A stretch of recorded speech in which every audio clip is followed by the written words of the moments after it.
Today, me, Moses, and my partner Samuel will have a presentation about Solusi Bangun Indonesia. But first, let's talk about their vision and mission. What is their vision? Their vision is to be the biggest building materials and solution provider in the region.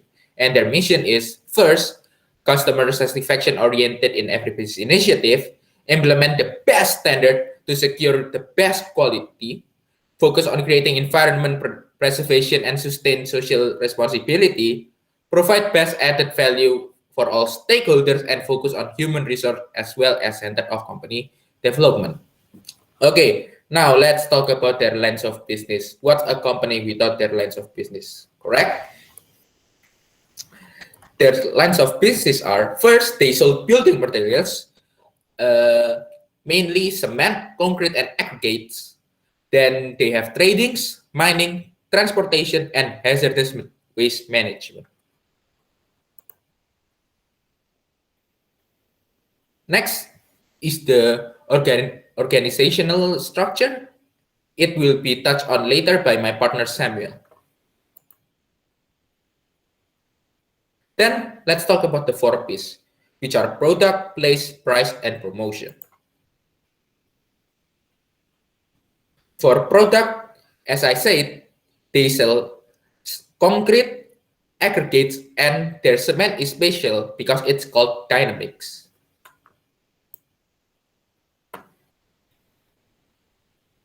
So about the prices, the Dynamic cement is 45,000 rupiah per sack until 57,000 rupiah per sack. The concretes are 800,000 rupiah per meter cubic until 890,000 rupiah per meter cubic, and the aggregates are 270,000 rupiah per meter cubic and 490,000 rupiah per meter cubic. They actually sell. They actually have a lot of places, as you can see here, but some of those that are worth mentioning are their head office is in Jakarta, and also they have also waste management center, and also they have a lot of plants.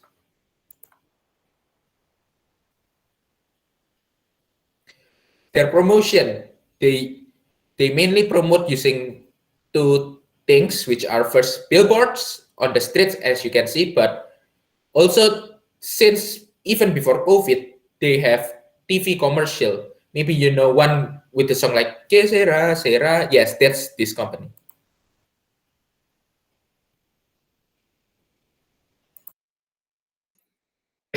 Next, we're gonna talk about the committee in PT Solusi Bangun Indonesia. Next one, please. Hello? Oh, okay. The next one, so in PT Solusi Bangun Indonesia, there are several committees that are being implemented there in the company. The first one is the board of directors. Then the second one is board of commissioner. There's also audit committee, corporate secretary, internal and external audit. Next one. But in PT Solusi Bangun Indonesia, the company doesn't have the nomination and the remuneration committee and committee under the board of directors. Next one, please. So we're gonna talk and we're gonna explain briefly about the non-executive director here in PT Solusi Bangun Indonesia.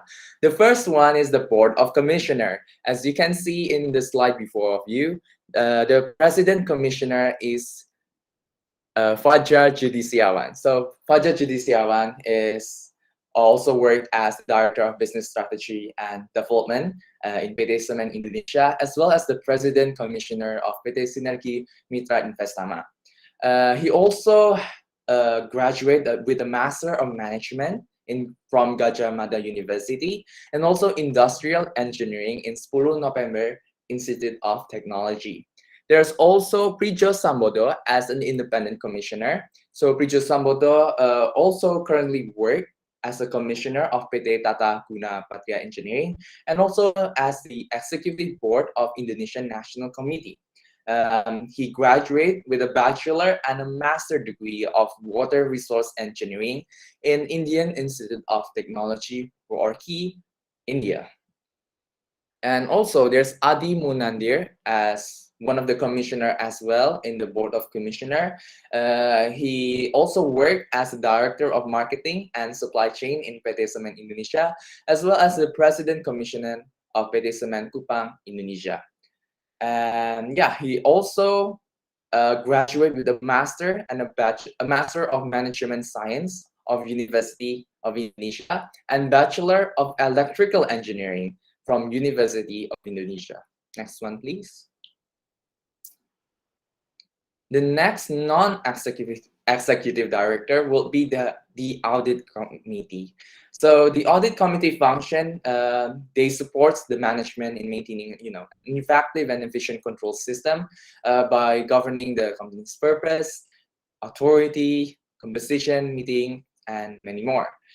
And as you can see in front of you, that the audit committee is headed by Prijo Sambodo, which, as mentioned before, is an independent commissioner from the board of commissioner. We're gonna skip him, and we're gonna talk about the members of the audit committee, which is Kuswanto Gunandi and also Siddhartha Utama. So Siddhartha Utama, he is an honored professor at the Faculty of Economics and Business of University of Indonesia. He currently serves as a member of a number of institutions. He also obtained a doctorate degree of philosophy in accounting from Texas and A&M. He also has other and many notable qualifications as well, such as being a chartered financial analyst and also a chartered accountant. There's also Kuswanto Gunandi, as mentioned before, the next member of the audit committee. He is currently an entrepreneur and as well as a founder and the leader on one of the food service companies in Jakarta and Bali. He also has many experience and has served and held several top positions, particularly in several multinational retail companies in Indonesia, such as Carrefour, as you have heard. And he holds a bachelor degree in accounting from Tarumanagara University. Next one, please. So, as you may or may not know, PT Solusi Bank Indonesia commit themselves in good governance, good corporate governance principle. So, because of that, they also implemented the FITRA principles or FITRA value in their business ethics. So, FITRA, what is FITRA? FITRA is an acronym that stands for Fairness, Independency, Transparency, Responsibility, and Accountability. So a brief information about all of those value and points. So fairness. Fairness is where the company, is being fair and giving special attention and interest to all of its stakeholders and also shareholders. The company is also being independent by giving out corporate management that is being independent from one another. So the organ of the company doesn't dominate one another, and also neither can be there an intervention from other parties as well. The company is also transparent, which means the company deliver material and relevant information, which are both easily accessible and also comprehensible to the stakeholders and shareholders. One of the example is the annual report that the company give out in their website. There's also responsible, which means that the company is also responsible towards the community and the environment, and also towards the law.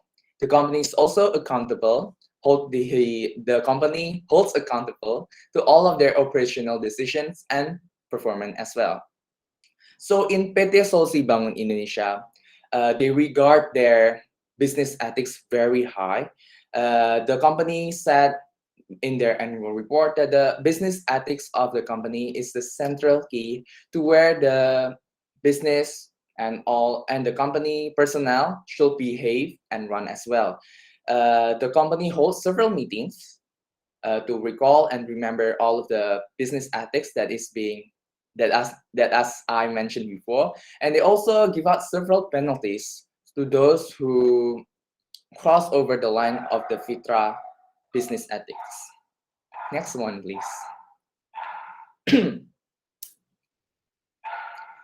So as you all know, that company cooperate usually they want to give out again for this community as well through corporate social responsibility. So the company holds several corporate social responsibility. The first one is UMKM. So as you know, you have known, UMKM is basically small businesses, and in the way the company helps the community is they develop initiative for the community near the operational area for them to run an UMKM. They also coordinated with other entities as well, such as cooperative. One of them would be Badan Usaha Milik Kampong and also the Samperun Mandiri Sejahtera Multipurpose Cooperative. The UMKM produce many things, several things actually.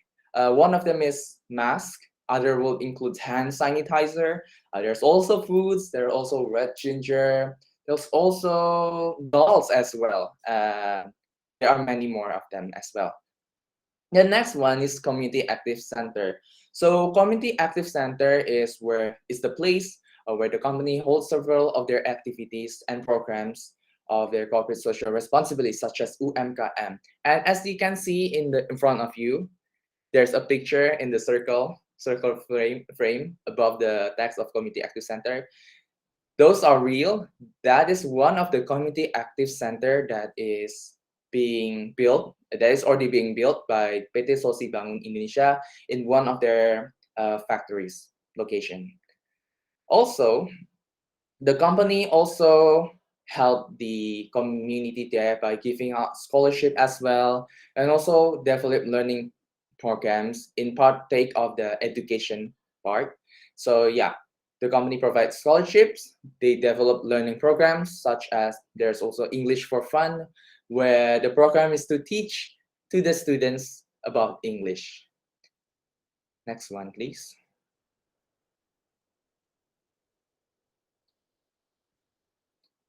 Now, the second part of the corporate social responsibility, there's COVID-19 handling and prevention. So the company, of course, right now it's 2021, but in 2020, they hold several activities such as the COVID-19 handling and prevention.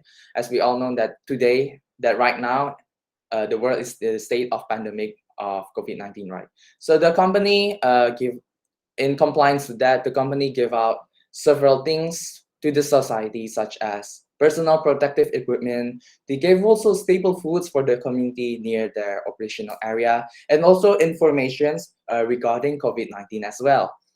Then there's also community health, where the program is focused on toddlers through provisions and supplementary foods. And not only that, they also made a special program, Posyandu program, for teenagers and also elderly to improve their community health from productive and retired age.